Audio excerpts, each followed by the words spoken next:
سلامونه احترامات د معیار نیوز قدرمنو کتونکو. د پښتو د کتابونه د خپرونې لړۍ ده.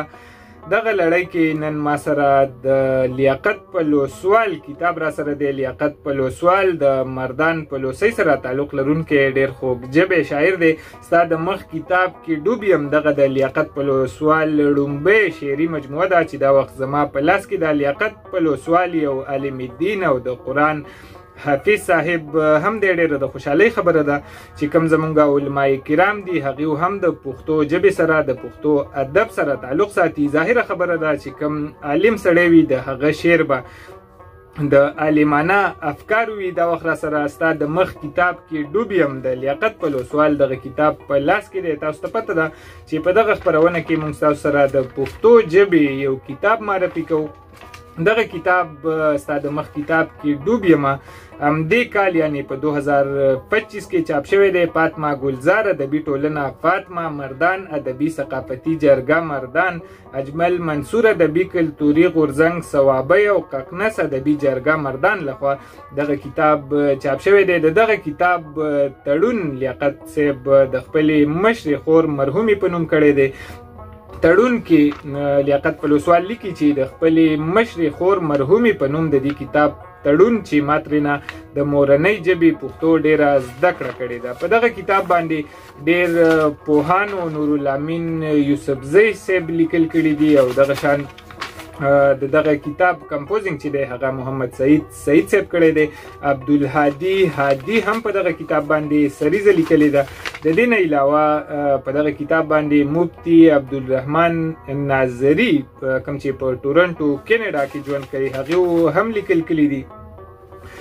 دغه کتاب نه به څه شعرونه ستاسو سره شریکوم چونکې لیاقت پلوسوال صاحب په شاعرۍ کې بلا رنګونه دي د مینې محبت د امن او دغه پښتنې خاورې سره د مینې په تور لیاقت پلوسوال صاحب شاعري کړې ده. غواړم چې د دغه کتاب نه ستاسو سره څو انتخاب شعرونه شریکم. زما په خپله د لیاقت پلوسوال صاحب شاعري ډېره زیاته خوښه ده. ډېره روانه ډېره اسانه شاعري ده. لیاقت پلوسوال وایي چې زه څه خبر وم چې حالات به زمونږ دې له راشي، ژبه مې تته شي چې ستا نامه مې خولې له راشي. د محبت دا مخ په بره غم او ستا ملاقات، د محبت دا مخ په بره غم او ستا ملاقات، لکه په غره کې سړی تږی شي چینې له راشي. ستا په لیدو باندې د مشم پر سکونه شمه، لکه چې ستړی چرته سوري له دمې له راشي. انسانیت چې یو خسنی ورته هم نه ښکاري، شرم به څه د داسې خلکو نظریې له راشي. کفن په سر د یار د کوره داسې تاو را تاو شوم، لکه حاجي چې احرام وتړي کعبې له راشي. ګیلې معنی انکار اقرار لکه د غر ودرېږي، څوک چې په ډېره موده پس د یار کوڅې له راشي. داسې دا ژوند مې دې دنیا کې یوه شپه تېره شوه، لکه چې سرای ته مسافر چرته یو شپې له راشي. لیاقته سترګو کې به خلک ورله ګوتې منډي، یقین مې نشي که جانان مې جنازې له راشي. دغه د لیاقت صاحب شعرونه دي. د دې نه علاوه په دغه کتاب کې نور هم ډېر د خوند او رنګ شعرونه دي. عشق خوار وزار شو خو پوهیږي نه، دا بې صبره زړه زما صبریږي نه.